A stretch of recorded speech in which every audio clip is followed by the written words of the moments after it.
Medford City Council, 13th regular meeting, Medford, Massachusetts. Clerk, please call the roll. President Camuso. Councilor Della Russo. Present. Councilor Knight. Present. Councilor Curran. Present. Councilor Marks. Present. Councilor Penta. Present. Vice President Cavallaro. Present. Please rise and salute the flag. I pledge allegiance to the flag of the United States of America and to the republic for which it stands, one nation, under God, indivisible, with liberty and justice for all. 14697, offered by Councilor Knight. Be it resolved that the Medford City Council extend its sincere congratulations and praise to Anthony Petrellis on being named the Milliken Educator Award recipient. Be it further resolved, whereas Mr. Petrellis is one of only 40 recipients nationwide and the only Massachusetts-based educator to receive this distinguished award, the Medford City Council present Mr. Petrellis with the congratulation commemorating this remarkable achievement. Councilor Knight. Thank you very much, Mr. President.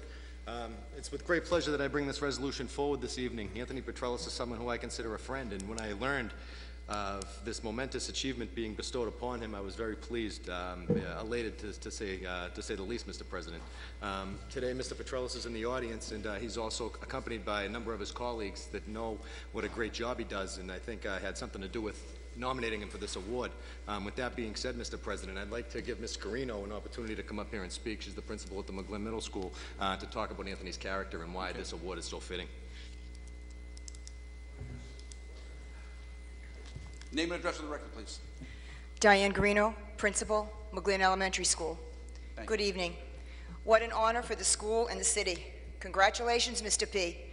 Anthony Petrellis clearly understands the developmental age of his students, as evidenced by his close attention to confidence-building activities.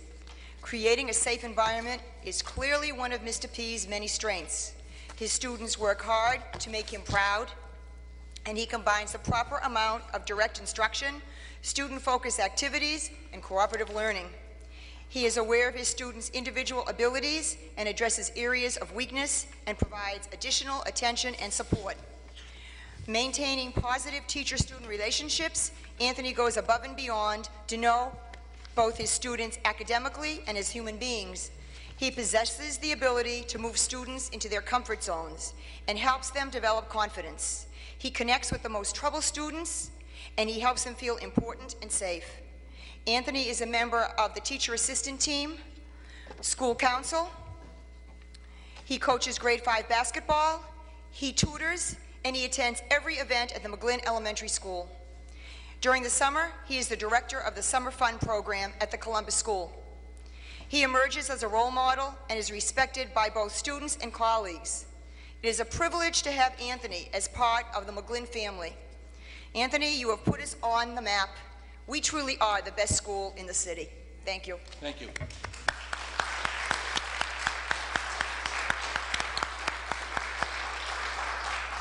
Mr. Petrellis, you can come up here.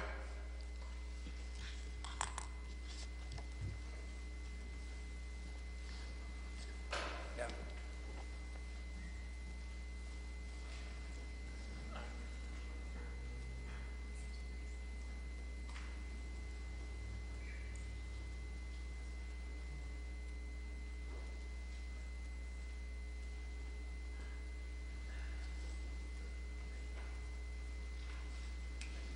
Congratulations.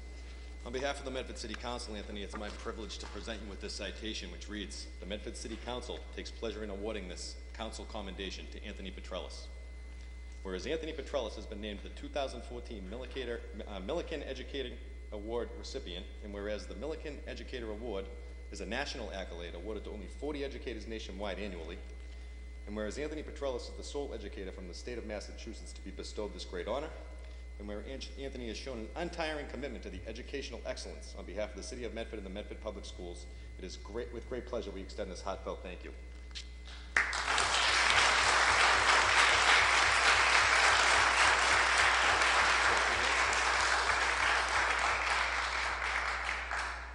Wow, I've seen these meetings on TV. I've never thought I'd be on this side of the table. I just want to thank everybody for coming.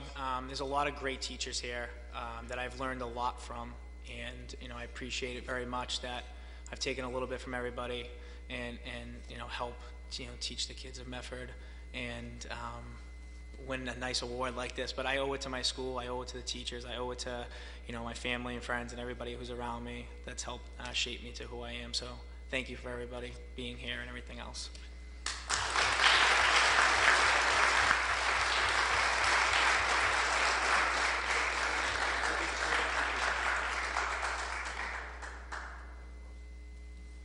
We're going to take a quick recess, take a couple of pictures with the recipient.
Councilwoman McKern. Thank you. While we have Anthony here, I just want to first say I've known the Petrellis family for a very long time, and I've seen Anthony Petrellis at work, and what he does is amazing. Proud to have him as the summer instructor at the Columbus camp, and proud to have him as a teacher. And I just want to share this one story because the city's abuzz about Anthony Petrellis the last week. I believe it came from my mother, who speaks very highly of Anthony, and she said that once you won the award, you must have been in the large auditorium with a bunch of teachers and students, and somebody came up to, maybe to Diane or the principal, or I'm not sure who it was, and said, "Where's this Anthony Petrellis? I don't see him anywhere." And somebody said, "Well, there he is down on the floor with the kids, like actively participating and, helping them learn." And I just thought that was an amazing story. So it just shows, what type of teacher he is. He goes above and beyond the call of duty, and that's obvious from the award that was won, which I believe was only one of 25 in the nation. So I just personally want to congratulate Anthony and his family and all the teachers and principal at the McGlynn. Thank you. All right. 14706, offered by Vice President Caraviello. Be it resolved that the Medford City Council present a citation to commend and congratulate Bruno Bonacorsi on his recent achievement award for his 32 years of employment with Project Triangle. Councilor Caraviello, thank you. For those who don't know, October is National Disability Employment and Awareness Month, which is a national campaign to raise awareness about disability issues and celebrate the many and varied contributions of America's workers with disability. This year's theme is Expect, Employ, and Empower. In 1945, Congress enacted a law declaring the first week in October each year to be the National Employ the Physically Handicapped Week. However, in 1962, the word physically was removed to acknowledge the employment needs and contributions of individuals with all types of disability. In 1988, Congress expanded the week to a month and changed the name to National Disability Employment Awareness Month.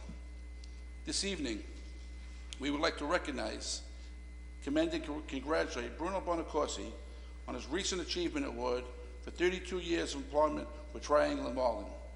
Triangle was founded in 1971 by individuals who believed that people with disabilities could learn and lead more independent and dignified lives. It began serving 5 people with developmental needs and grew over the next decade to an employment training program for over 80 individuals. Today, Triangle serves over 3,000 people in our area. Bruno, who is now 50 years old, and his family are lifelong residents of Medford. There aren't many in Medford who don't know Bruno, either from being on the sidelines of Mustang football games, baseball fields, St. Clement Church on Saturday, where he presents the gifts, the priest, or at various city events. After leaving Lincoln Junior High School, Bruno started his working career at the Hegner Center in Medford, and then moved on to Triangle Center upon the Hegner Center's closing. Bruno is the model of what Triangle teaches. He never misses a day of work, and it is truly part of his daily routine. Anyone driving by 226 Main Street at 7 o'clock in the morning will see this young man standing at the door with his lunch bag in his hand, waiting for the van to pick him up to go to work. And God forbid the van is late. His job is his life.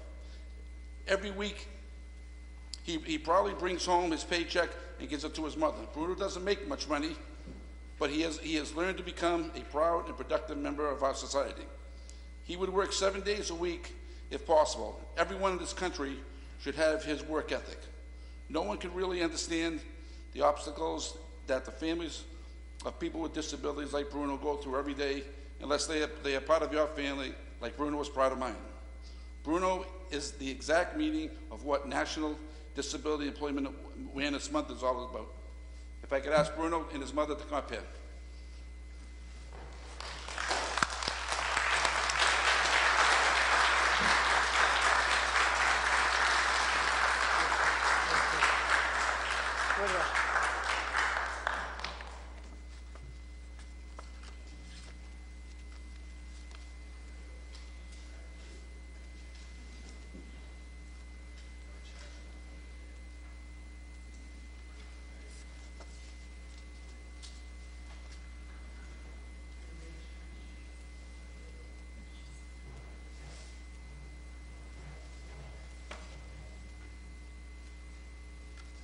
The Medford City Council takes pleasure in awarding this council commendation to Bruno Bonacorsi in recognition of Bruno's recent achievement award for his 32 years of employment with Project Triangle. Okay, thank you.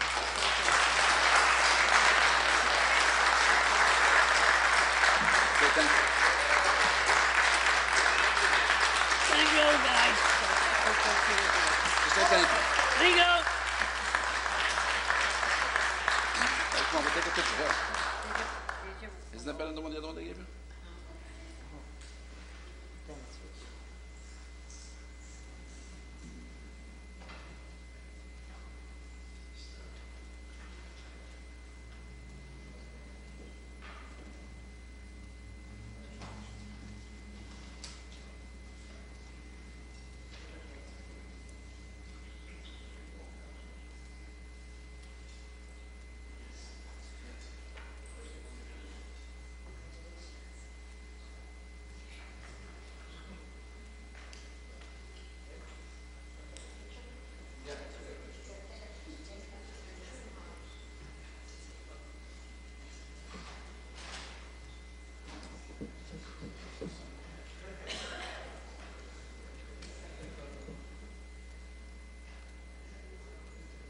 going to say salami?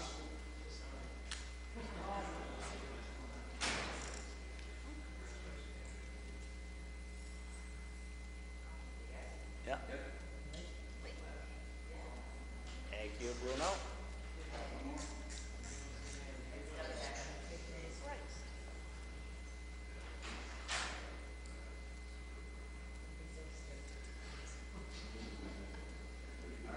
Yeah.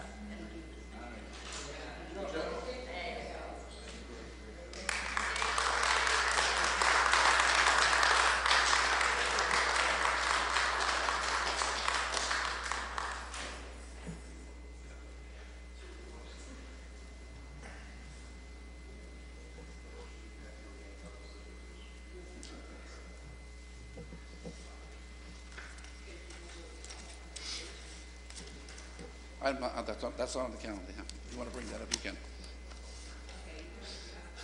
Okay. Cole, right? Councilor Longo, okay. I'm not sure of the, his name. I can't, Steve. Nicole and Steve. Nicole and Steve. Steve. Just while we have Councilor Caviello's daughter in the audience, she's just recently engaged, so we want to congratulate her, Nicole and Steve. Good luck with the wedding planning, and hope you, many years together. Are we getting that $21,000 raise like Boston got? Gonna need it. All right. 14698, offered by Councilor Penta.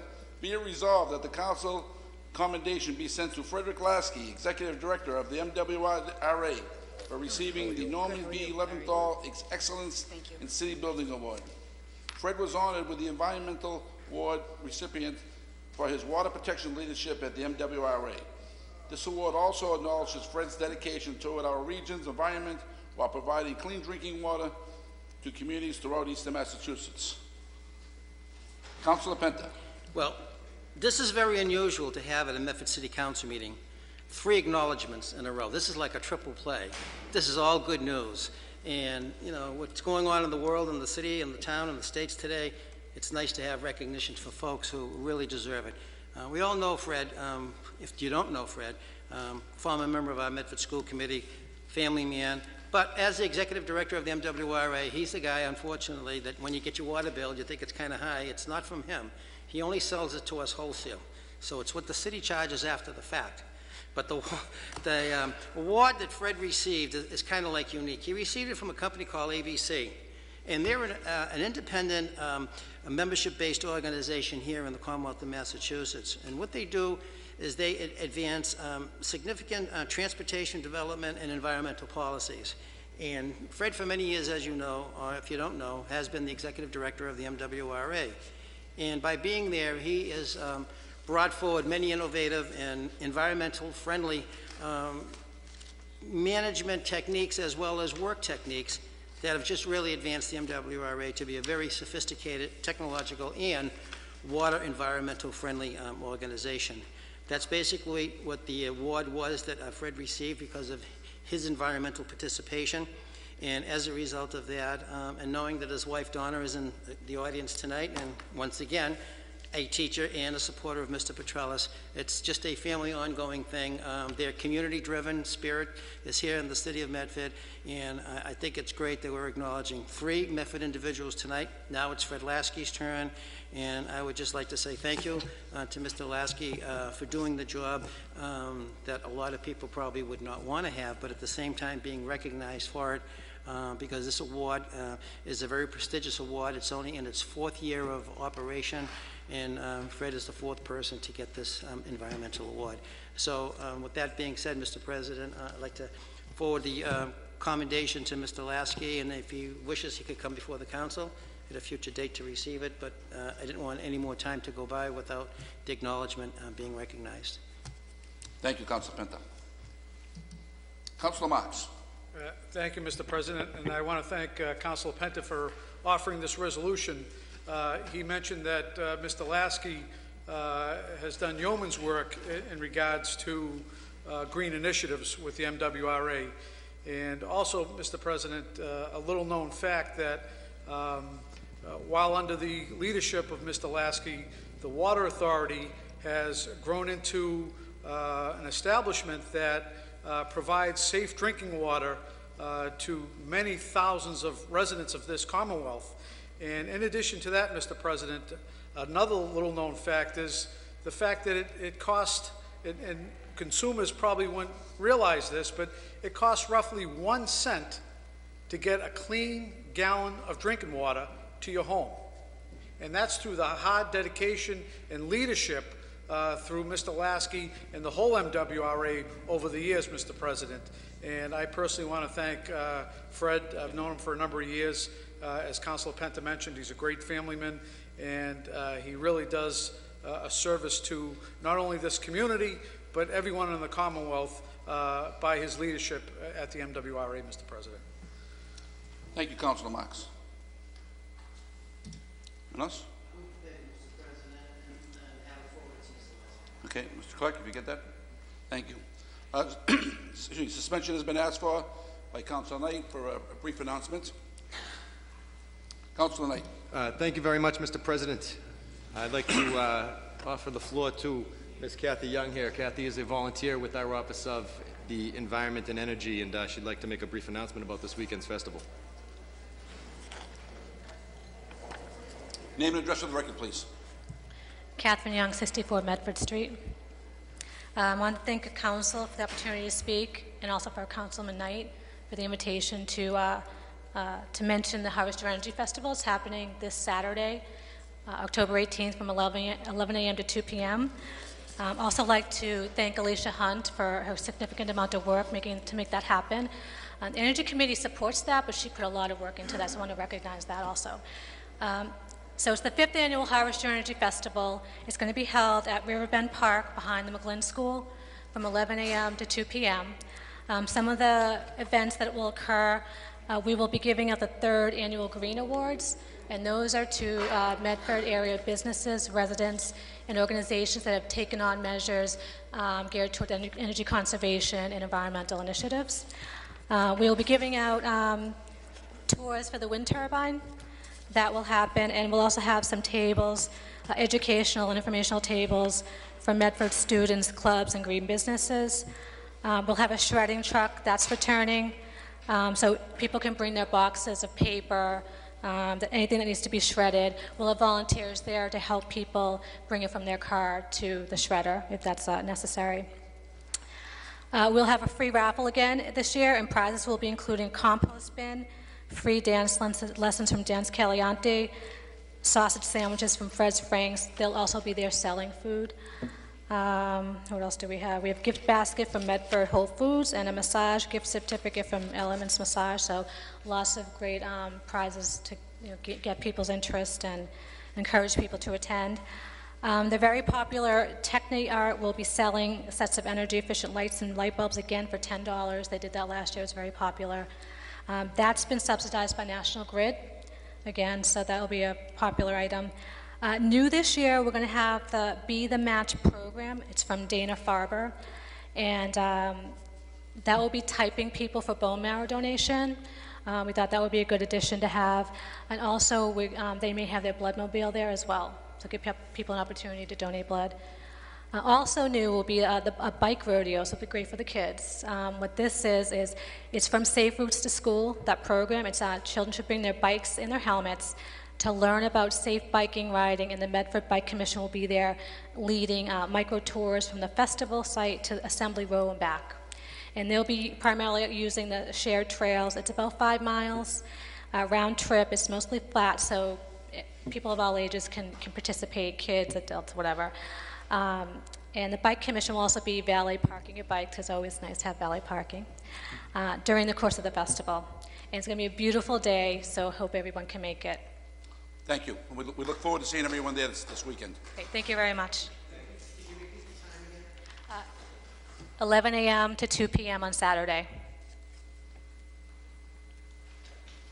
Hi, Richard Comio. Name and address for the record. 150 Middlesex Ave. I just wanted to add to that. She mentioned the Be the Match program. Many of you might know my father, Rich Comio. He was diagnosed with a blood disease, and he had to go through a stem cell transplant.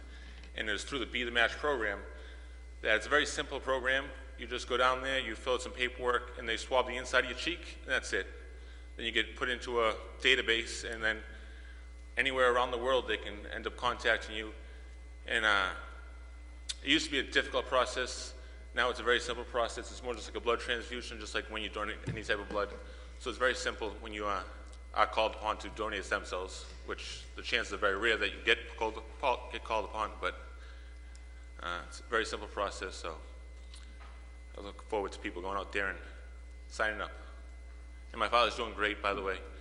So See your father every Sunday. He's good. Yep. Doing well. And he's teaching right now through Skype. He's teaching some of the kids at the Vogue through Skype. They have a camera set up in the classroom and at my house, and he's doing some teaching through that until he can get back hopefully in January. Thank you. Thank you. Thank you. Motion by Councilor Del Russo. Oh, what is- Hold on. Councilor Marks. Mr. President, I just want to echo the comments of the last two speakers regarding the Be the Match program. And, you know, it's not often that you could make such a donation that is not financial in nature, but it's a donation to actually possibly save someone's life. And I can't think of a better donation to make. And as was just mentioned, it's just the swabbing of the inside of your mouth. And I plan on going down this weekend, Mr. President, and I would urge residents of this community to go down and not only enjoy the event, but also take part in the Be the Match program, Mr. President. Thank you, Councilor Marks. Motion by Councilor Del Russo to revert back to regular business. 14-699, offered by Councilor Knight. Be it resolved that Waste Management perform a comprehensive inspection of the vehicles used for trash and recycling pickup in the city of Medford. Councilor Knight. Thank you very much, Mr. President. In recent weeks, I've gotten a number of calls relative to, well, I guess what would be labeled trash truck slime leaking out of the trash trucks, causing a little bit of a problem relative to quality of life in certain neighborhoods. I've gotten a number of calls from the Lawrence Street neighborhood. It's also happened right in my own backyard, Mr. President, along Winthrop Street. We've seen it on Spring Street as well. So I'd ask that Waste Management do an inspection of their vehicles to ensure that they're not leaking any trash and refuse and fluid onto our streets. I think it may pose a significant public health hazard, but more or less it's really just a quality of life issue. Okay, we'll forward something on. We'll have the clerk forward something on to Waste Management. Councilor Penta. As an aside to that, we have asked for, on numerous occasions, a report back from the administration on Waste Management's cost analysis with the city as it relates to not only the trash refuse, but also to the recycling. And we have never gotten that. And like we did last year, unfortunately, at the end of the year, we were hit with an expensive bill of $159,000 to offset, supposedly, the net of not having enough refuse, not enough recycling to meet the contract of its needs. So again, this is the fourth, maybe fifth time we're asking for that breakdown, Mr. President. I believe the way we used to get it before was broken down over the 10-year length of the contract, what was anticipated, what had been spent from prior years as compared to the one coming in. So I think that would be helpful to the resolution that's before us. Mr. Clerk, did you get that? So you can add that on. Councilor Penta would like you to get a comprehensive report back from Waste Management. Or analysis? Analysis. Yes. President? Councilor Marks. Suspension of the rules to take paper 14-705 and 14-707. Okay. Thank you. 14-705 to President Paul Camuso and the members of the Medford City Council from Mayor Michael J. McGlynn. Easement to Massachusetts Electric Company, 21 James Street, Medford, Mass. Dear Mr. President, members of the Council, I respectfully request and recommend that your honorable body approve the grant of the attached easement to the Massachusetts Electric Company. The purpose of this easement is to provide electric service and transmission of data to serve the Department of Public Works facility that is being constructed on James Street. I am attaching a copy of the proposed easement to this request. Requestfully submitted Mayor Michael J. McGlynn. Move approval. Mr. Buckley, would you expect anything, or are you all set? Hold on. Mr. President, Councilor Knight. Mr. President, if this matter is moved for approval and we're all in favor of it, I was going to ask for a reconsideration on the previous vote because no vote was taken. Let's do this one first. Yeah. But by all Councilor- means, move for approval, I'm all for it. Councilor Penta. Move approval. Move Mr. approval. President, Councilor Marks. just if we could, we have the city solicitor here, and we also have Mr. Buckley here. If they could just give a brief statement on the petition itself. Yes, Mr. President, my name is Mark Rumley. I'm the city solicitor. I reside at 50 Woodrow Avenue in Medford. First, I appreciate being taken under suspension quickly on this matter. And one of the reasons I appreciate it is that this easement is a new easement for a power feed into the new city yard. It's in a different location than it was before. The extension of the power line will be approximately 55 feet, and the width of the diameter of the conduit itself is, depending upon where it is 2 to 4 inches. But it will serve the new city yards that are moving along with, I think, all deliberate speed from what I can see. So the approval of this easement would facilitate that even more, and we would ask for your approval. On the motion? Mr. President, just if they can give us the length of time that it would take to install this easement? Name and address for the record, please. John Buckley, 19 Suffolk Street, Medford, Mass. Once they get probably less than 30 days, they've already put the second utility pole in place with the stubs in the ground. All they have to do now is bring it across. So we just need to go ahead, we'll notify them, and probably within a week it'll be installed, but I'll give them a little flexibility, 2 to 3 weeks. Motion to approve. Motion to approve. Councilor Longo. Thank you, President Caraviello. Just electrical, there's no water, and so what is being The water is already installed by our water department probably 12 months earlier, so we're in good shape. This is to bring, if you're familiar with the back entrance between Graver and Joseph's Limousine, that's where we're bringing the service across. There was an existing pole there now. So this will only be for the utilities, just for the National Electric. Electric, okay, thank you. Councilor Penta. Is this the setup for the permanent pole that's for the permanent use? That's a permanent pole. This will be the permanent pole? That'll be the permanent pole, and it'll go under the ground, and it'll go into the pad that'll actually service the entire facility. So right now, you're just operating off the temporary, and once this goes in, it'll become Yeah, there was already a permanent. pole there, so Yep. this will be the new pole. It's more robust and all that. Okay. Move approval. Motion for approval. All in favor? Aye. Mr. Buckley, while you're here, would you like to give us a little update on the city yard? The sides are all up and Yes, tell us how we're progressing? As you can see by driving down the parkway, we're all very excited. We have an excellent contractor, we have an excellent architect, and this job really is moving along with great speed. The superstructure is going up as you speak, and as you can see it. The outline of the building is there. So we're all very encouraged. We should be in there April the 1st. There was a lot of work involved with that yard because of the old site conditions, getting rid of soil that had to be remediated, those kind of things. So there was a lot of preparation work just to get to the point that we are now. So, like I say, it's been a great effort. Everybody's been very cooperative. I'd like to thank Joseph's Limousine and Grava. They've been outstanding to work with because they're directly impacted by all of this. So we tried to keep them in contact with everything we're doing, but they couldn't have been better. And the people right around the corner have been very easy to work with. So that makes the job go that much better when you don't have to worry all the time about kind of nagging kind of issues. So also it's been a great contract. The GNR is probably one of the best contractors I've worked with. They're very diligent. They follow protocols. They make sure all the OSHA certifications are there. There really aren't any surprises. They bring everything forthright. If it's an unknown condition, we bring things to them that we'd like to consider. So it's been a great job. And as you can see, one of the first moves we made was to move the new fuel island down the street. So the above-ground tanks was the first order of business. So now all the municipal safety and public vehicles can go down to that fuel island, fuel up, and go out without actually going into the construction site. And when we're all done, that area will be maintained as the fuel island. We'll have access gates and we'll be able to control who goes in, who goes out.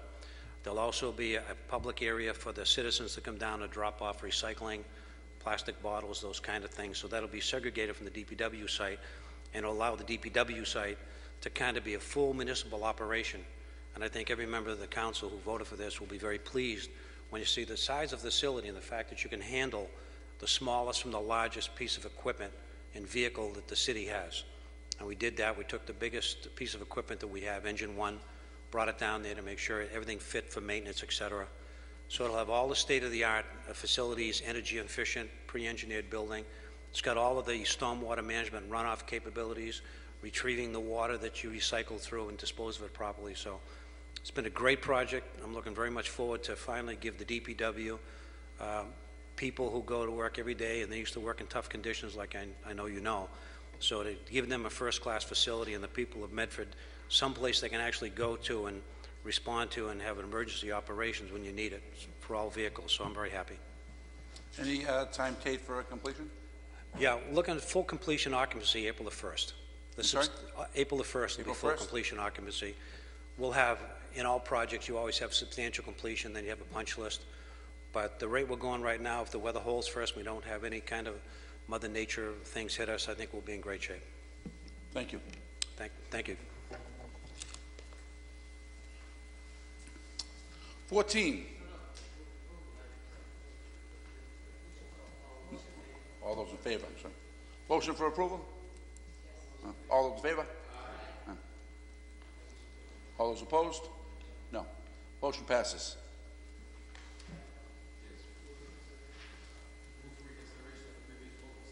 Which one was that?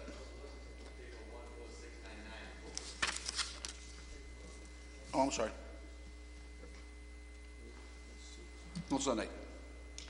You making a motion for reconsideration? Yes, motion for reconsideration on paper 14699. Mr. President, a vote wasn't taken. I'd ask that it be taken in the call of the yeas and nays.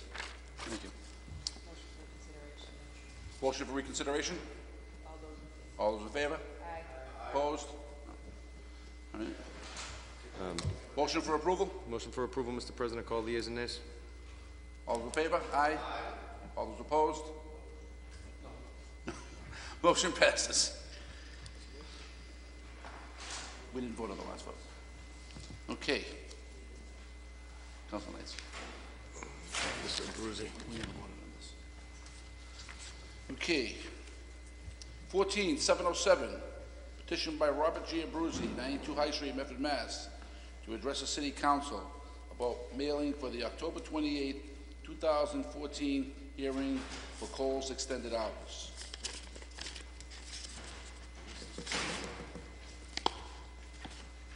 Thank you, Mr. President, members of the council. I'm here in connection with a previously filed petition for a special permit for extended hours of operation, which is to be heard by this council on October 28th, a petition on behalf of Coles. And the issue concerns, what I'm looking for is the council's approval that the mailing of notice of that hearing be sent by regular mail, which is what the state statute requires. Apparently, in many cases, I know the city council has previously sent mailing by registered mail, return receipt requested, but since that's not required by the ordinance, in this particular case, because of the condominium building next door, there are 286 abutters, which at a cost of in excess of $6.50 per certified mail would be an unnecessary cost of approximately $2,000. So that's the substance of my request here this evening. Councilor Longo-Kern. Who's requiring you to come before the council to? Well, I think city clerk's office is looking for some clarification, some direction from the council. Do you know how many? As opposed to city solicitor. I had previously discussed this issue with Council President Camuso and Vice President Caraviello, and they each suggested that I get some confirmation of what I'm telling you today from the city solicitor. I believe the city solicitor did provide via email, a copy of which I have this evening, to each of you about a week ago, confirming what I'm telling you here this evening. And how many actually, letters total? The solicitor's here. How many letters total would you have 286 on the abutters list. 286 on the abutters list. As a practical matter, more people will get the notice if you send it regular mail than certified, because my experience has been that half the certified letters never get picked up at the post office. Councilor Knight. Thank you very much, Mr. President. I don't see any reason why we'd hold this one business to a higher standard than what's required under state statute, Mr. President. I think that this is something that's a reasonable request that falls in line with what the law is, and I'd certainly be supporting it. I think we should move for approval, but I'd like Councilor Marks to obviously have a chance to talk on it. However, I don't see any reason why we'd need to hold them to a higher standard or a different standard than that of any other business here in the community. Thank you. Councilor Dela Russo. Mr. President, I'm in agreement with Councilor Knight. I think that we should observe the ordinance and statutes before us. This isn't something of a grave matter, and oftentimes with collective housing like you have there in the condo building, there would be a meeting of the residents and a consensus and single voice, often represented by the leadership of their housing council or condo board. And this isn't something of a grave matter. It's just a occasional extension of hours of operation they'd be seeking to have here. This will be setting a precedent going forward, Councilor Dela Russo. So I think that's what we think we're going forward. Well, the normal means of conveyance of information is by first-class mail, so I don't know why anything else would be required. A point of information, I think in some particular circumstances, such as repair shop licenses, your ordinance says that the notice shall be sent certified mail. So that's a different situation. But unless the particular ordinance requires it, I would think that the council ought to be bound by what the state statute is. So there is no special requirement with respect to the extended hours special permit ordinance. Then if I accordingly, I think it ought to go regular mail. If I could, through the chair, and ask the city solicitor to instruct us, are there, in addition to the requirement for certified mail for repair shops, auto repair shops, and auto body shops, are there other instances requiring in our ordinances certified mail notification? The major one is repair shop license. I came across that last week specifically when I discussed this with the city clerk. As to special permits, and this extension of hours would be a special permit, the law is set forth in 40A, Section 10, and it says specifically that notice shall be sent by mail, postage prepaid. So, after speaking with the city solicitor, the city clerk, who told me that the notice of this sort has been done by certified mail since the Paleozoic era, we tried to look for what reference there was or foundation for that. So we looked through the council resolutions over the years. There is none. Looked through the council rules. There is nothing that applies to it. And there is nothing that says anything except for what the statute says, which is regular mail. Now, one of the prudent things to do, if you're worried about setting a precedent that might come back and be problematic in the future, is to refer this to essentially a rules committee or to one of your council business committees so that you can take a look at it with some degree of depth and without having to do so in the quickness of one council meeting. But as to the special permit and the extension of hours, 4810 says regular mail, very, very clearly. Mr. President, that being said, then, I'd move approval for this this instance, and as a amendment to the resolution, refer this to the Rules Committee, convene a meeting, so that we can clarify this and deal with it for the future. Yes. Councilor Penta. Councilor Del Russo, that's absurd. You're not going to vote for something tonight and then refer it back and possibly get a different opinion. All our common vigil licenses we have voted for in the past, Mr. Clerk, have been by regular mail. They haven't been by certified mail. Why would Coles be any different than any other common vigil license? Extended hours. Yeah, why would that be it?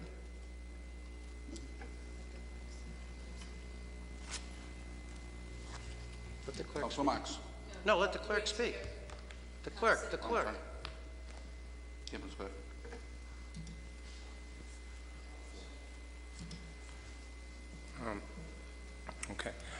So it's not just for, that we're doing it for extended hours. We've been doing it this way for any special permit zoning, okay? And extended hours for this particular case does fall within the chapter and verse that the city solicitor had indicated. Now, before I came here, this practice was in place on certified mail on special permit zoning. And to my best of my knowledge, talking to the staff that was here prior to that, they have done it. Now, going through some research, and the city solicitor also looked at it, that I could not find where it instructed our office to make everything certified mail. It could be tucked away in some amendment someplace, but there's no council resolution, there's no council rules and regulations, you know. So it came about somewhere at some time years ago, even before I came. So the practice, when I came in, is that we continued the practice. What the Attorney Abruzzi is saying, and I've dealt with Attorney Abruzzi for the past 15 years, and he himself has been charged with certified mail when it only been 3 abutters or something like that. So the practice going forward, I think, if this is the law of states, I just need some clarification to tell our office that to follow what the law is saying for all special permits. Because I don't know where it came from. It was beyond me, you know. And it must have been generated maybe from the city council at some meeting or whatever like that, but this is, so for me to go forward, I not only could have to do is treat Mr. Abruzzi's client, but I think anybody that falls into the special permit, you know, even if it's one, it should go out the general mail and be charged accordingly, you know. So it's just not just the Coles, it's, you know, because we did Kelly's, I believe, 6 years ago, and it must have cost them over $2,000 because they had the 2 complexes across the street, you know, and they had drive-through and they had extended hours. So. Councilor Algonquin. Thank you, President Carviello. If I could ask Clerk Finn a question about this, because it seems like an easy vote. Okay, it looks like it's be about $1,800 for Kohl's. Now, process-wise, who sends out the certified mails? That would be Kohl's that sends out the certified mails? No, our office would prepare all the certified mail, okay? Then charge Kohl's, or the attorney, the cost of the certified mail. So, because all the work would be done in our office, and it's a lot of work. I mean, it's a lot of work for general mail too. Yeah. I mean, you know, quite frankly, you know, but because it's not like it's I want to say a money maker for anybody, because the only person that is getting it is the U.S. Postal Service. Yeah. You know, we don't charge more than what the certified mail has. And now, if you understand the certified mail, in the last 2 years, it's probably gone up maybe over $2 per piece in the last couple of years. Since the last time we did a big project, like I said, Kelly's like this, you know. That was my question, because it would be a concern of mine if Kohl's had to do the certified mail or send it out regular mail, just with regards to proving that they did so. But Yeah. if that's the case where the city clerk's office sends out, whether it be certified regular mail. It shouldn't be really, for my edification, it shouldn't be just Kohl's. It should be whatever the law is written for all the special permits. Correct. Yeah. Point of clarification, Mr. Solicitor. To the best of your knowledge, is the repair shops the only one by statute that requires certified mail? When I went through the council rules and the ordinances, and I used the search word certified, it was for repair shops. That was it? That's all I could find. So it would seem that whether the practice was right or wrong in the past, if this be the case now, and this is the state statute, and we don't have anything to challenge this, this is what the law is. It's clearly what the law is. By Yes. regular mail. Yes. So we don't need any meeting, Councilor Dela Russo, to try to figure this out. I think it's quite obvious. Move approval. Councilor Marks. Thank you, Mr. President, and I agree. I think the fact that certified mail is not the letter of the law, that past practice, which has happened according to the city clerk for the last 75 years kind of goes out the window, and we should conform to whatever the current standard is, which is prepaid postage, and that's acceptable. I think from what I'm hearing the city clerk ask is that we direct him to do away with past practice, which was certified, and to follow the letter of the law. And I think, is that correct, what you're looking for, Mr. Clerk? And that would apply to everyone, so we're not going to pick and choose who this is going to apply to. No, that's not true. According to the city solicitor, repair shops are the only ones that do have that. Yes, but that's a separate section of the ordinances.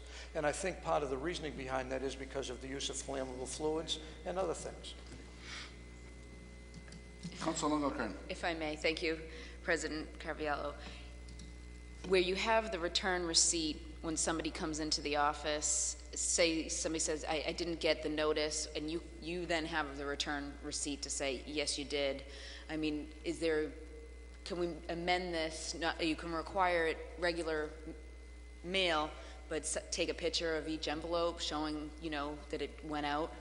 Well, we have the abutters list that shows that who's been sent it out to. My only concern would be if somebody comes in, I didn't get the notice. Well, now you don't have the return receipt anymore. I have notices probably this much out here, and the last time we did it that they didn't go and pick up their certified mail. You know what I mean? So. But that's a different issue. Yeah, but I mean it's the same thing. But they tell me they didn't get it at the same time. I says I know, but you have the proof. There was 3 attempts, but here, I mean the copy. You're asking us to copy. I don't know what Kohl's is 300, 400 envelopes. I mean, 286. Yeah. If I could make a suggestion, you could use the rules that were used in the civil procedure rules and just have a certificate of service executed by the person that sent it out. In this case, it would be the city clerk's office. Or you could ask that the petitioner sign a document saying that they have provided this list of abutters to the city clerk's office, and just use a return of service as opposed to photocopying 300 envelopes. Certificate. Yeah, I think we should require. Well, you get that anyways from the assessor that he certified these. Yeah, he certifies the list, but a separate certification which says that mail went out to those persons at those addresses, which would only have to be a paragraph. From the city clerk's office. I would make that recommendation. Just going quickly, but something to prove that with an affidavit or certification that each one on that list was mailed by regular mail, the notice. Post office will give you a receipt and stamp it. And if you're sending out 286 and it's all from the city of Medford, they'll time it, they'll date it, and stamp it. Right, for the amount of the postage that was paid. Right. Yes, they would, with the number of items that are on the list. Yeah. Yeah, but we do our mail service here, though. I'm not going to the post office with a stack of Kohl's, mails, Councilor Dela Russo. Clerk certifies everything to be sworn and true. That's his job. So in so doing, carrying out the office of his work, he can do that. Councilor Knight. I think, Mr. President, that we're dealing with 2 separate issues here. We're dealing with the matter that's before us, which it appears that, Kohl's does have the right to just mail these out pre-postage. Anything else that we want to do that might well fall under the suggestion that Councilor Dela Russo had going forward. I think what the clerk is saying that this is not just for Kohl's specifically, but right. Going forward. Right. So going forward, maybe we should. This is going to be the procedure. Right. So going forward, maybe we should consider Councilor Dela Russo's suggestion that we can go and we can refer that matter to the Rules Committee and come up with something that we can all live with. But as of right now, in this point in time, there is no requirement. Right. So I think that what we should do, Mr. President, would be move for approval on this paper, and then if in fact we need to come up with a process or a policy, that the Rules Committee can do such and report it back to the Committee of the Whole for further deliberation. But I have 2 other special permits in the bank so ready to go. He wants to know anything we decide tonight will be the procedure we use going forward. Right, until we change the procedure. Or create a procedure. There is no procedure. Right now there is none. To change. Right. Right now, there is one, and we're until... abiding by the current... There is a procedure, and it's set forth in the state statute, and the other petitioners, whoever they are, should be treated in the exact same way as this petitioner, because that's the law. It's simple. And if there are some internal controls that, you know, the council feels that those should be made, photocopying of the envelope, so on and so forth, that's all well and good.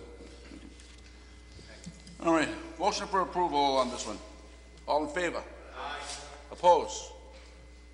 None. Thank you. Thank you. 6-0, motion passes. Motion by Councilor Penta to revert back to regular business. 14-700, offered by Councilor Penta. Be it resolved that in the interest of public safety for bicyclists and the driving public, a state law proposal be forwarded to our state legislature regarding such matter. A further explanation to be furnished at the council meeting. Councilor Penta.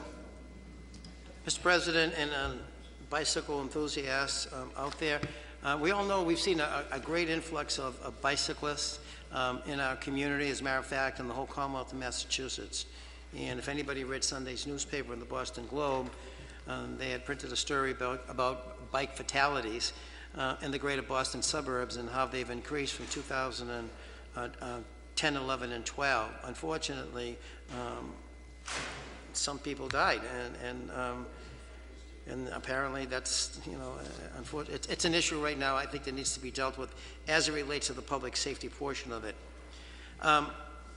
The popularity of biking is greatly soared, and state policy, Mass Department of Transportation, and local communities, like Somerville, who's basically one of the communities like Boston that's in the forefront of having bicycle-friendly roadways and amenities that would be complementary to them.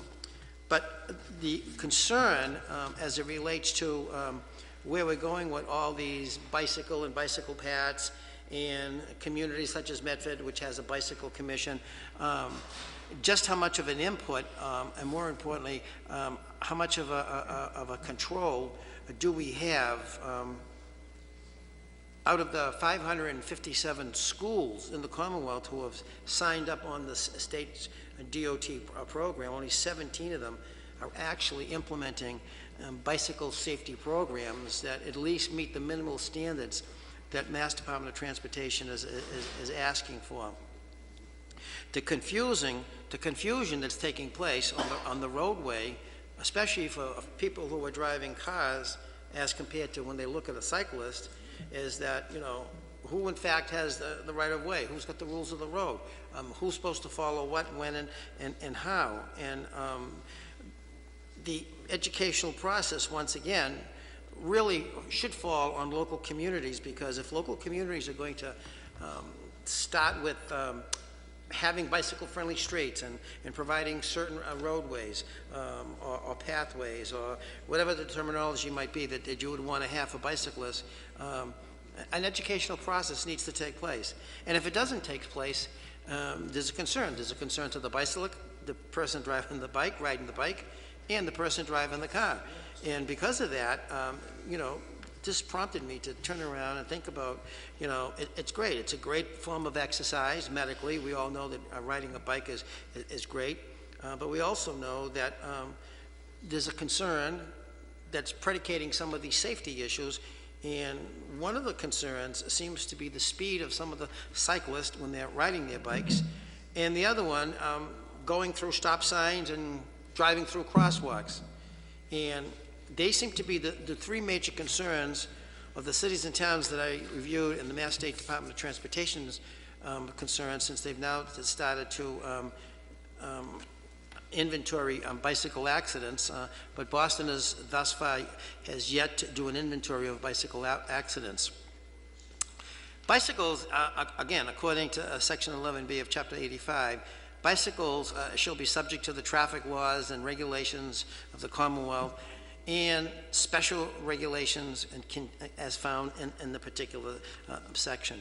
And the section that I want to get into is the bike in and of itself in hours after dark, before dusk and after dark. The operator, this is what the law says, that the operator shall display to the front of the bicycle a lamp emitting a white light visible from a distance of at least 500 feet. In the rear of the bicycle, a red light emanating for not less than 600 feet. Now, if you can imagine what it's like driving a car at nighttime and looking out 600 feet and looking at a little dinky red light, good luck to you, because a lot of the times they don't exist. And a lot of the folks that are driving these bikes don't even have these lights on. So now we get into an issue called enforcement, and where the police department, another part of their job, but bikes are having their way on the roadways, and rightfully so. And they deserve to be protected just as much as the person driving the car. And they also talk about having on the ankles some type of reflective material. And once I saw this thing about the reflective material, that's the thing that got to me. I would like to propose, and hopefully my colleagues will be supportive, and also I had a conversation with Bruce Kulick, who happens to be the chairman of the Bicycle Commission, and I think we're on the same page on this one, that the drivers of a bicycle at nighttime wear some type of a jacket or whatever it might be of a reflective type of material. How many times have you driven down the street at nighttime and you see someone with dark clothes on in a crosswalk and you might miss them? How many times you see a bike driving down the street at dusk and even late at night and have absolutely nothing on that would identify them as a person on a bike by way of color, reflection, or what have you? There is no state law out there right now that makes it a mandatory requirement for the purposes of a male or female driving a bicycle having a reflector jacket type of garment on them.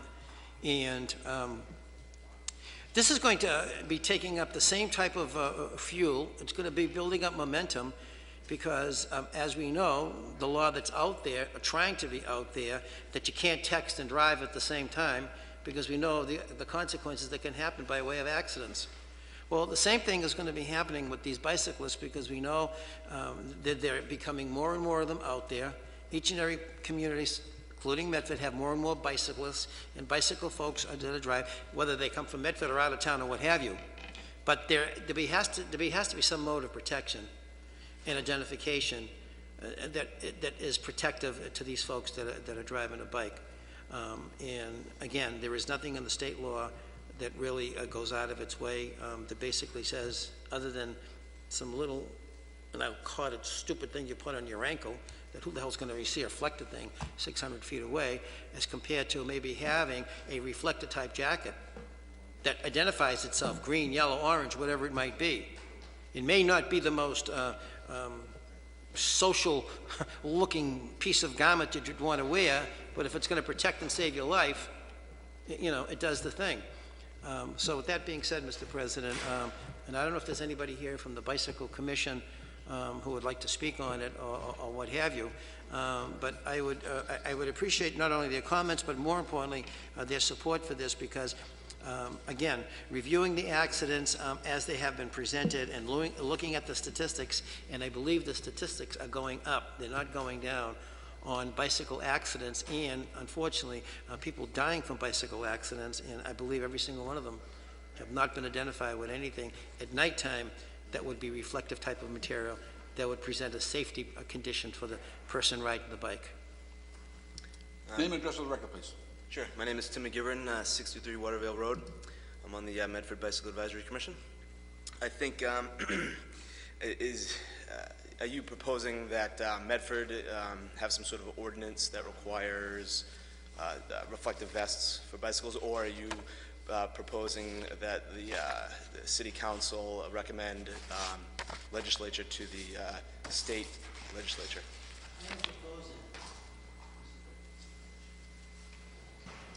I am proposing the same way the state legislature has these amendments that have been forthcoming and the law is amended, that we, again, amend the law that makes a requirement statewide for any person riding a bicycle from dawn to dusk that they have to wear some type of reflective type of material, easily identifiable by a headlight and an oncoming car or a car behind you or whatever.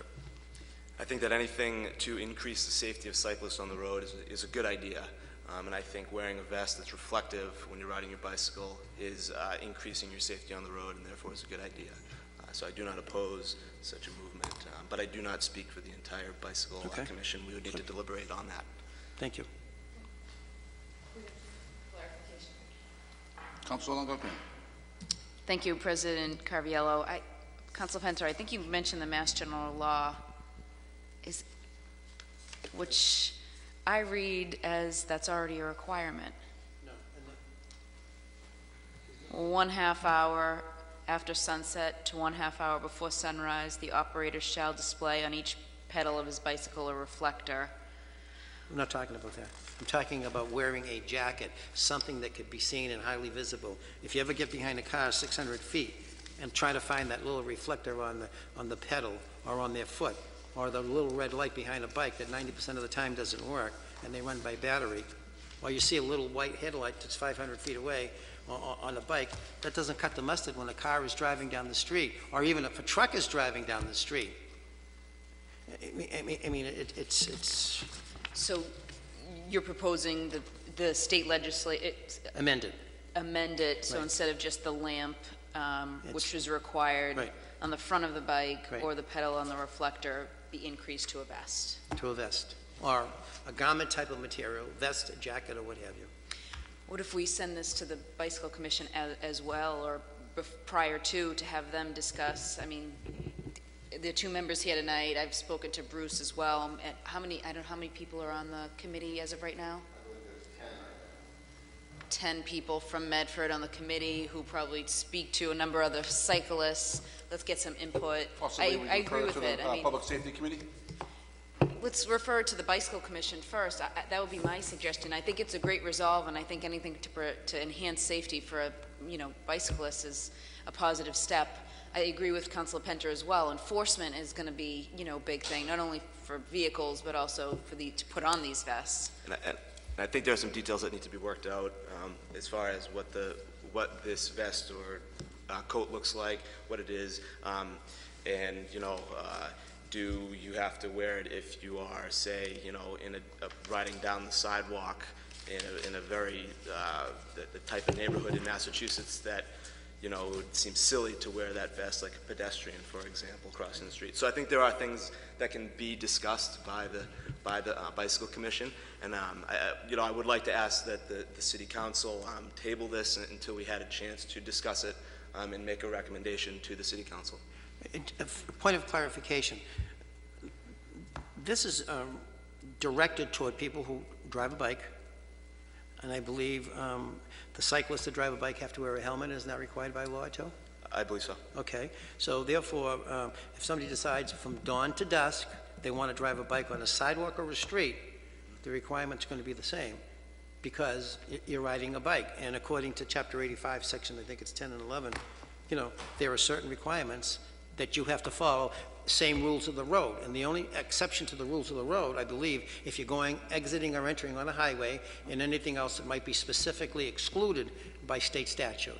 So I think we're all on the same page. I think so, too. And I think the more support we get for it, and explaining it, I think it, it bears fruit. This isn't like wearing a heavy jacket in the wintertime. It's just, it's something. I know exactly what you mean. Okay. I've seen it. I wear one myself. Okay. And what I'm asking for is just No for the problem. opportunity for the Yep, no Commission to problem. discuss it. No And problem. we could even formalize a recommendation to the City Council, button it all up. Councilor Knight. Thank you very much, Mr. President. I agree with Mr. Givern wholeheartedly. I think that the Bicycle Commission meets rather frequently. They have a large board of people that are probably much more avid cyclists than anybody behind this rail. They know the dangers that they face. They know what the city needs to do to make them safer because they're out there every day on these roads, Mr. President. So I think it would make sense if we got an advisory opinion from the Bicycle Commission to see what direction that they'd like to see us go in. They've worked on a number of issues aside from public safety and how to make Medford more bicycle friendly. And I think that maybe if we look at this in a more comprehensive fashion, if we're going to send something to the legislature, that would be Would you like to see us refer it to the Public Safety Committee? I'd like to table the matter and have it be sent to the Bicycle Commission for recommendation, then we can bring it back to the floor for discussion. Councilor Dela Russa. I'd also recommend that the Bicycle Commission, since it never has, take the opportunity to meet with us in Committee of the Whole to just present to the Council what they're doing, they're discussing, and their role in the city, so that we can be apprised of that as a body. So would you prefer, do we table this, or? Okay. We send it back to them, and then have the president convene a meeting in the future. Okay, so if you gentlemen could take this back to Mr. Kulik? We agree, and we'd love the opportunity to do that, and so we'll look forward to it. Does anyone else want to speak in this matter? Jean, did you want to speak? Okay. So the motion is that we send this back to the Bicycle Committee for their review, and they will get back to us. Councilor Penta. One quick thing, and I brought up an issue. There's 557 schools at the present time that are supposed to be, that are allegedly participants in the Department of Transportation Public Safety Program for schools, and only 17 of these communities have jumped on board. Is Medford one of the 17 or not? Are you aware of? Name and address of the record, please. Jason Kluggish, 16 6th Street. I believe you're talking about the Safe Routes to School program. Right. And I believe that the Roberts School has signed up, but I am unaware of any other Medford Public School has. But see, that's the issue, signing up as compared to having the program implemented. That's the issue. There is someone that works in the Board of Health, happens to be my wife, that's working with schools. She's the, what is it called? She's coordinating the grant from the Massachusetts Health Department, and one of the programs she's working on is implementing Safe Routes to Schools in Medford. So right now the Roberts is on the book, but we haven't implemented the program yet. I believe that it is being implemented, which part of it being implemented is working towards all the requirements of it. So I can't speak 100% on it, but we do have someone in City Hall working on that task. Okay, thank you. I should also mention that the Advisory Commission, Bicycle Advisory Commission, is looking into the Safe Routes to School and whether or not, how Medford should approach it, and whether we should, have our schools participate also. Thank you. Thank you. So it's been referred back to the Bicycle Commission. Yes. For their review, and they will get back to us. All right. 14-701, offered by Councilor Penta. Motion for approval. All in favor? Opposed? None? 6 in the affirmative, 0 in the negative. Motion passes. 14-701, offered by Councilor Penta. Be it resolved that the Medford City Council take an official position on Mayor McGlynn's one-size-fits-all pay-to-park contract, since, in fact, the council found out about the signing by a press release. Councilor Penta. Since last Tuesday night until now, I think we've all, at least I'll speak for myself, I received a considerable amount of phone calls from not only Medford business folks on two particular issues, this and the raise and the water rates. But we'll stick to this issue right now. And the unfortunate part about it is, what we heard last Tuesday night, part of the issue is not whether you're now for it or against it. The issue now revolves itself around the fact that the mayor had made a promise that he was going to have a public hearing on this particular matter. Resolution 14-645, which was offered by myself and subsequently amended by Councilor Longo, passed. And that was some 2 weeks ago. I think it was on September 23rd. And asking the mayor to have a public meeting and a hearing throughout this community, whether it be here at City Hall or wherever it so be, that citizens and business folks would have an opportunity to come and express their opinion, whether they were for it, against it, or more importantly, as to what the mayor's proposal was. And I think after we knew last Tuesday night coming into our council meeting that after 5 o'clock, the mayor had sent out a press release indicating that he had signed the contract. I think that sort of like took us all off guard, especially to the point that no public meeting ever took place. Then more importantly, or as importantly, last week the president of the chamber came down here and indicated that the chamber had taken an official position for the purposes of supporting the contract for which... One information, Councilor Del Russo. Did the mayor say that he was having, if I could through the chair, did the mayor say that he was having a public meeting on this? I have not heard of any public meeting, Councilor Del Russo. The question becomes relevant because of the concerns that were expressed at the meeting of the 10th of September, and all 7 members of the council had concerns as it related to what might or what might not be in the contract. And in fact, we as a council had never been advised or never even shown what the finality of the contract was. But after listening to the president of the chamber, he particularly was involved with the mayor, and the mayor allowed him to be involved in making the final decisions or agreeing to the concessions of the final decisions. Well, that's all well and good, but the Chamber of Commerce is not the Medford City Council. And the Medford City Council was owed that due respect from the mayor that the finality of signing that contract, or before it was to take place, should have come before the council. We all discussed it, and we all had an opinion on it. Whether you were for it or against it, that wasn't the issue. The fact of the matter was to have the public hearing or the public meeting. Call it what you may. Let taxpayers, let residents, and business owners come up and have an opportunity to speak on something that they didn't even know what was going on, that they were just finding out about. And when the president of the chamber indicated, when the question was asked, that he only represents members of the chamber, he doesn't represent any other business people. Well, I think that's an injustice to every other business person in this community who's a taxpayer and has employees. There are people that maybe don't want to become members of the chamber or just don't have the time to become members of the chamber. And they should not be looked upon as a second grade or a second-class citizen for the purposes of whether you agree or disagree with a pay-to-park program. One information, Councilor Dela Russo. I don't recall the president of the chamber ever indicating that he had any particular or exclusive consultative role in this process any more than anybody else who may or may not have was made that role public or private. Mr. President, I think if you review the tape is as clear as can be that Mr. White indicated that subsequent to the 10th meeting of September, he asked the mayor to be a part what the concerns were of the chamber, and as a result of that, he met with the chamber, and as a matter of fact, he said he was satisfied with the concessions. But it was the same person who, quote, in the paper indicated that all business districts in this community are unique until they have their own special problems. And by having your own special problems, which they need to be discussed and be reviewed. And that was on the 2nd of October. 5 days after that, the 7th of October, the mayor signs the contract. That's kind of quick. None of these people from on the other sections of the city were involved, no business people, and once again, no taxpayers, no ratepayers in this community. And with that happening, it makes you subject to the question of the Chamber of Commerce. They don't know whether they have 200 or 300 members, so whatever it might be. And if it's 200 members and only a specific board, the Governmental Affairs Committee voted, what they voted for, I don't know.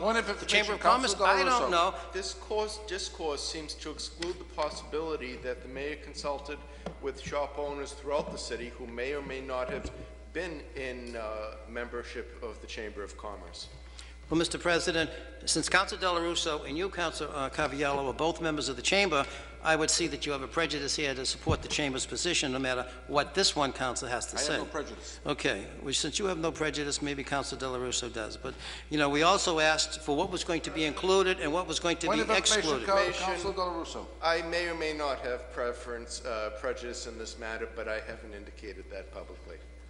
Well, he hasn't indicated it publicly, so that leaves a suspect right there. And I believe it was the president of the chamber who indicated that he was happy to have been part of the process, meeting with the mayor and coming to this concession through resolutions for whatever it might have been. This council is never apprised of any of whatever a concession might be. This one-size-fits-all for all 5 districts, which includes Medford Square, it just doesn't work. It doesn't cut the mustard. And more importantly, it's a recommendation. If you look at the press release that the mayor said. Now, I asked the city clerk today, I had called earlier, and still, I don't have it. Does anyone behind this rail have a copy of the contract? Either on disc? It was delivered to you today. Moments ago by... Oh, moments ago. Moments ago by...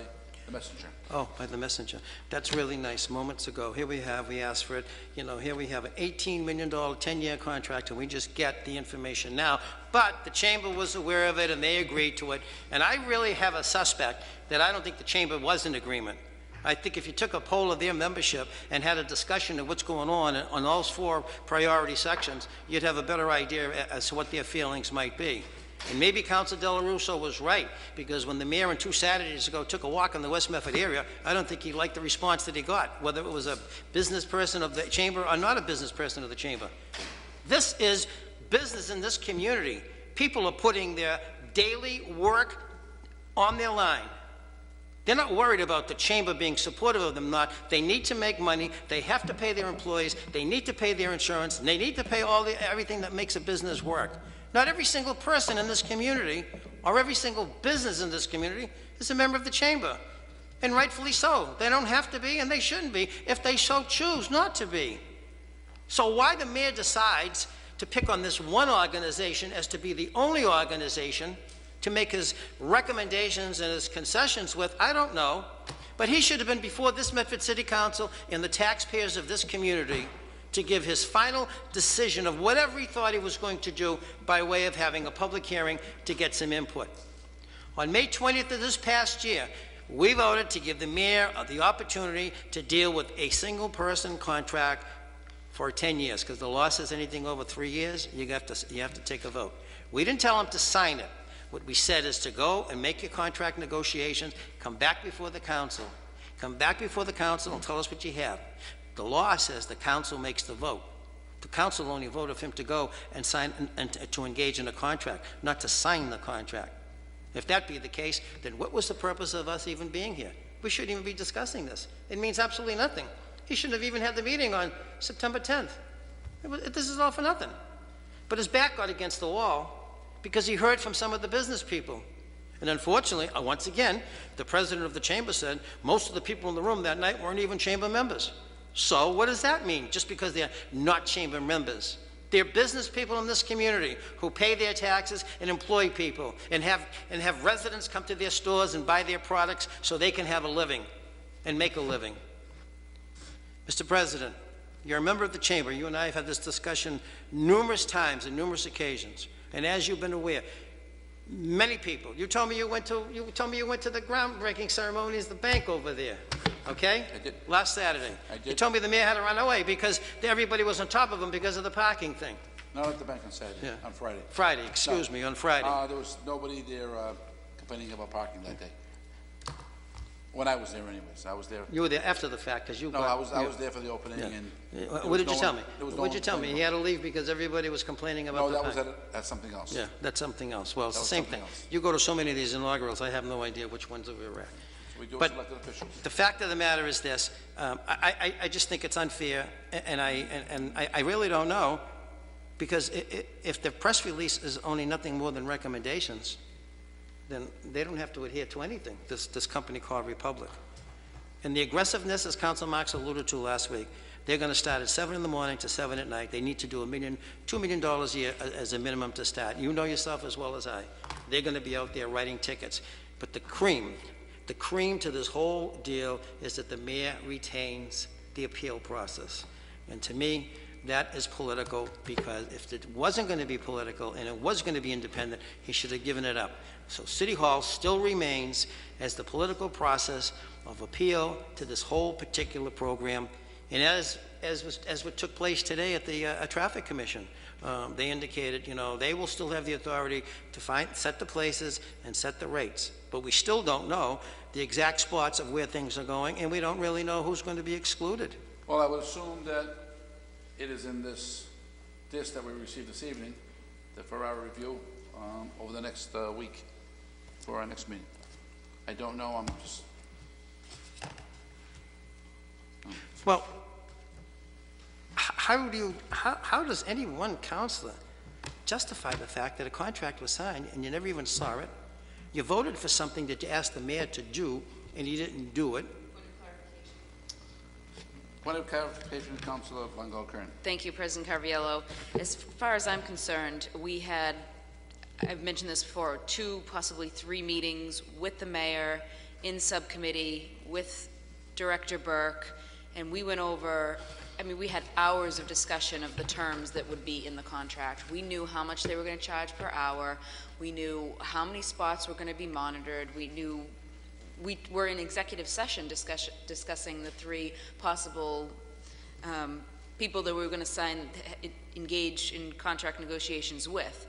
After those 3 meetings, this city council, 7 of us, voted to allow the mayor to negotiate. Right. So, I mean, I just want to make that clear because I feel like this is something that I've pretty much already have seen. We were getting it first, maybe the 3rd time. But point of further clarification, you hit it right in the head. You gave him the authority to negotiate, but not to sign the contract. And that's what he did. He signed the contract without any one of us having an opportunity to see it and discuss it. Point of information, Councilor Della Russo. I wonder out loud, do we have to authorize him to sign a contract? I thought he was the contracting The authority. solicitor is not here. I cannot answer that question. Point of further information, Mr. President? Point of information, Councilor Knight. I believe when we were at the meeting in executive session with the mayor and we granted him the authority to enter into this contract for a term of 10 years, that we did not put any criteria upon the mayor's ability to negotiate this contract in terms of having a councilor present as a member of his negotiating team. I think it's very important to keep in mind that we want the mayor to go into this and negotiate a contract in good faith. And the mayor can't go and negotiate a contract in good faith if he can't bring that back to the board and have confidence that it's going to be passed. You know, we gave him the opportunity to go out there and we gave him an opportunity to enter into a 10-year contract. As Councilor Longo-Kern has said a number of times, and their sentiment is with something that I have echoed. We knew what we were getting into. We saw the RFP. Councilor Marks is right. This is the mayor's parking plan. The mayor put this together. The mayor negotiated. The criteria come right out of the corner office. They don't come from this council. The authority that we gave him was to enter into the agreement, into the agreement solely. But when we were in the executive session, we saw what the plan was. We saw what the plan was. We knew what it was going to entail. We weren't allowed to talk about it. Point of clarification. Point of clarification, Councilor Penta. We were never given a contract to look at in executive session. The only thing we had in executive session, which was only once, that was May 20th, and that was to pick the Republic from Tennessee. Yes, we told him to go ahead and negotiate a contract, but we didn't tell him to sign it because if you read the minutes and you look at the tape, it turns around to come back to the council for the vote to accept it. Mr. President, I'd be interested to see the tape of executive session. They don't make one for them. They don't have Right. Councilor Della Russo. I'm under the impression that this council unanimously in the past endorsed a course of action regarding a style of enforcement to be undertaken by the mayor. I think you are correct. Say that again, Councilor Della Russo. To what? Style what? This council unanimously endorsed a style of enforcement to be undertaken by the mayor. What do you mean style enforcement? What's that? A style of enforcement, a means of enforcement that that we specified for him to undertake, i.e. that the mayor begin by hiring employees to enforce the existing parking laws as they exist. Enforcement is not the same as pay to park. It's 2 entirely different subject matters. The mayor decided to make it even more. This council was looking for enforcement. This is about enforcement, Mr. President. No, this isn't about paying to park. This is about enforcement. It's about paying to park. Well, I've had a brief conversation with the mayor. I know there has been some changes made from the last time, as far as that there's going to be some meters in some areas, and there's going to be some designated 30-minute spots in different areas. Well, that's what he said in his press release. Right, so I don't know. But he said those were only recommendations. I was told that that's where the, again, Councilor Knight, point of information. I believe that because the city retains the right to determine where these kiosks, meters, and free spots are going to go, that the recommendation would go to the Traffic and Off-Street Parking Commission, and then they would be the ones that would be implementing this because they retain jurisdiction. We're not giving up any of our sidewalks or any of our streets to a private company. I don't think any of us have seen anything. I would hope that on this disc, when we get home tonight, we'll look at it and see what's on there. So that's the best I can give you. Motion to table until we've had opportunity to review the information before. Motion to table by Councilor Della Russo. All in favor? Aye. Opposed? None? Motion is tabled. 6-0. All right. This disc says parking proposal. It doesn't say parking. I don't know what it says. It says Department of the technical and pricing, so I hope that maybe again, I can't speak what's on here because I don't know. I'd be speaking out of turn if I did say that. And there is a copy of the contract here also, so I don't know what's on the desk. This is what we received from the messenger this evening. You have one right on your desk there, Councilor Penta. So, if you want to read it over the week, and we'll bring it up next week. Okay, so it's been tabled for this week. 14702, offered by Councilor Knight.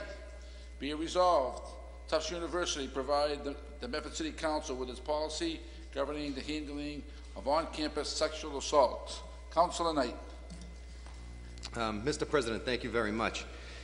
If anybody's been paying attention to the recent debates relative to the Attorney General's race, a hot topic that's been coming up over and over again is sexual assaults on college campuses. And that prompted me to do a little bit of investigation. And I've come across a number of articles, two of which I provided my council colleagues with, as well as one for the city clerk. But in the Business Insider, I did take a look at a study. And the study was authored by Peter Jacobs, June 4th, 2014. It was published in Business Insider. Here are the staggering numbers behind college sexual assault crisis. More than 99% of a sexual assault perpetrators are male. Females account for around 95% of the sexual assault victims. Nearly 80% of the perpetrators are the same race of their victim, and around 90% of the victims know their perpetrator. Freshmen and sophomores in colleges are the most likely to be a victim of sexual assaults. 50% of the sexual assaults happen on Friday or Saturday, the majority of which happen between midnight and 6 a.m., including almost 90% of the assaults when a victim is incapacitated. More than 40% of college sexual assaults happened in either September or October when there's an influx of new students. Around 80% of college sexual assaults happen either in the victim's or perpetrator's living quarters. In a 10-year study of college sexual assault in Massachusetts found that 81% of campus rapes and sexual assaults occurred in an on-campus dormitory. So these numbers were staggering, Mr. President, and when I read them, it made me want to Google Tufts University and sexual assault on campus. And what happened was a very troubling article that I came across saying that the U.S. Department of Education and Tufts University are at odds on the way that they're handling sexual assaults. Marcella Bombardieri, Globe staff from the Boston Globe, published an article on April 29th, 2014 that spoke about some of the issues that Tufts University was having with the Department of Education relative to federal funding because of the way they handled the reported on-campus sexual assault. So with that being said, Mr. President, I think we've all sat up here and said time and time again that our most important job in this community is to keep our residents safe. I'd like to see the updated policy regarding the reporting of on-campus sexual assaults from Tufts University for the opportunity to review it, but also to send it to our Chief of Police and send it to the Middlesex County District Attorney for their review and recommendation. Thank you, Councilor Knight. On Councilor Knight's motion, all in favor? Aye. Opposed? Motion passes 6-0. Petitions, presentation, and similar matters.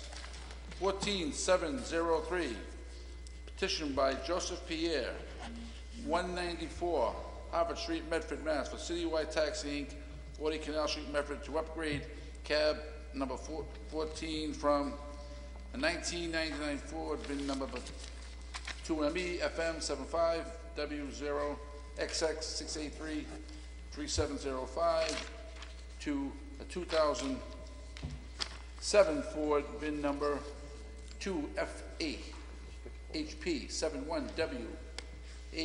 71W87X136369. Councilor Marks. Thank you, Mr. President. The papers all appear to be in order, and at this time I'd move approval. Thank you, Councilor Marks. Name and address for the record. Thank you, Mr. President and the council. So my name is Pierre Joseph, 194 Harvard Street, Medford, Mass. 02155. Okay. Motion for approval. All in favor? Aye. Opposed? Motion passes 6-0. You're all set, Chief. Thank you. Thank you. 14704, petition for a common victual license by Sohel Parvij, 599 Broadway, Everett, Mass. 02149 for SRH Traders Inc., doing business as DE's Convenience at 308 Main Street, Medford. Councilor Marks. Mr.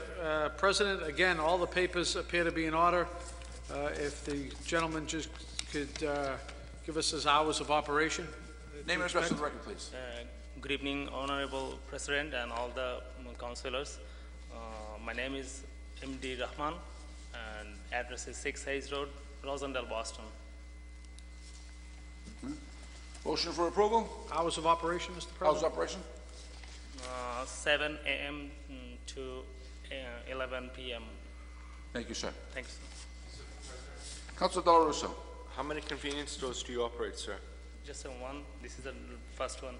But I do have experience because last couple of years I worked for CVS, so I do have some customer service experience before this store.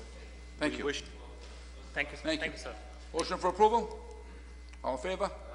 Opposed? Motion passes 6-0. Name and address for the record. Jim Costello, 160 Brook Street, Medford. Mr. Flynn, does he come down tomorrow morning to the clerk's office to get a certificate?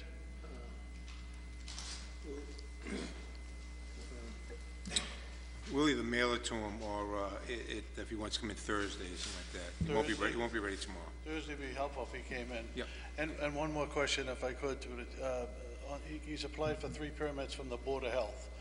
Now, for milk, cigarettes, and coffee. How does he go about getting those permits? Well, well, number one, you have to go and apply to the Board of Health. He has done that. Yeah, and so the Board of Health should be pretty much granting it. I would think that if they signed off on this here, I would think that they must be ready, those other ones. Okay. So, I mean, does he go there and get them? Or does So I'd go up there. Thursday, too? Yeah. All right, thank you for your help.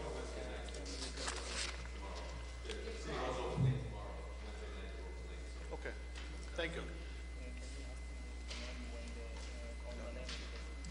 Thank you and good luck. Thank you, sir. Motion for suspension by Councilor Del Russo. 14-708, offered by Councilor Knight. Be it resolved that the Medford City Council Subcommittee on Zoning and Ordinances examine the issue of the use of electronic cigarettes in establishments where smoking is prohibited. Councilor Knight. Thank you very much, Mr. President. On Friday evening, I was getting some takeout at Bocelli's, and as I was sitting at the bar waiting for my food, the gentleman beside me took an electronic cigarette out of his mouth and started smoking it, and it didn't mean much to me, and I just kind of looked at him and said, oh, wow.